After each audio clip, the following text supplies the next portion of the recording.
Writing in the 70s, 80s and the 90s. It's Friday and what is up at Lange? Before we say thank you for this week and welcome the weekend, here is a word from the Publishing Manager Lilith. When I was a child, my dream was to become an author, actress, psychologist or truck driver. Little did I know that I would work with all things above in some form, and even run my own publishing house, and help others release their dreams.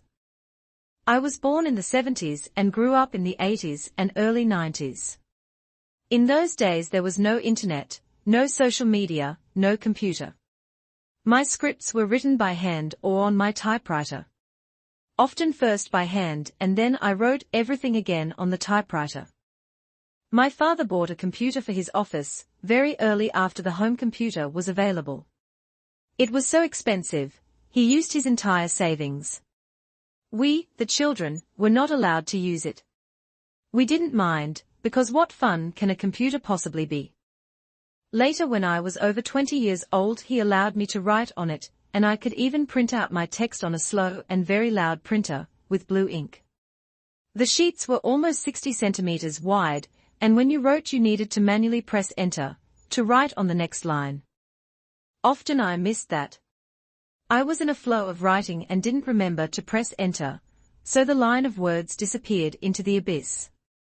All you could do was to get back and rewrite what you just wrote. It was much more fun anyway to write on a computer than the typewriter where your fingers hurt. I got access to a computer in the middle of the 90s that was my own at least half of the time. Now the internet had arrived. You used the phone line and called up the modem, and could play games and other fun things. People who want to call you got a busy tone, and were not able to get through the line.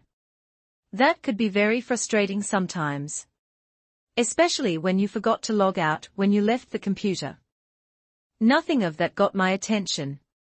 I used it to write my stories. Now the programs in the computers could make the lines change automatically, so I just had to focus on writing and remembering to save what I worked on.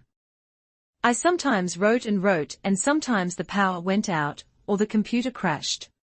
And if I hadn't saved or made a copy of the text the words were gone. I remember that one of my books that was almost completed got lost somehow one time. I was devastated. But after a time of sorrow, I just had to start over again. Luckily I had at least half part in handwriting, so it was easy enough. Today in 2023 it's much more easy to create manuscripts, and even publish your books. The technology is amazing and it has opened so many doors for people like us. For writers and creators. There are so many things that you don't have to think about anymore.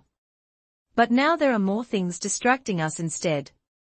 The internet and all that is a bit too fun, and it's easy to jump down a rabbit hole when you are supposed to create. But I still think this is better than when you didn't even have an easy way to write, and it was also hard to get your voice heard. If you love writing, you'll find a way to give writing time. You always make time for what you love. So even if you jump down a rabbit hole one day instead of writing, it's okay. The writing is waiting for you. Don't let pressure or stress destroy your pure joy in writing. Lilith is an author and publishing manager at Lange Publisher.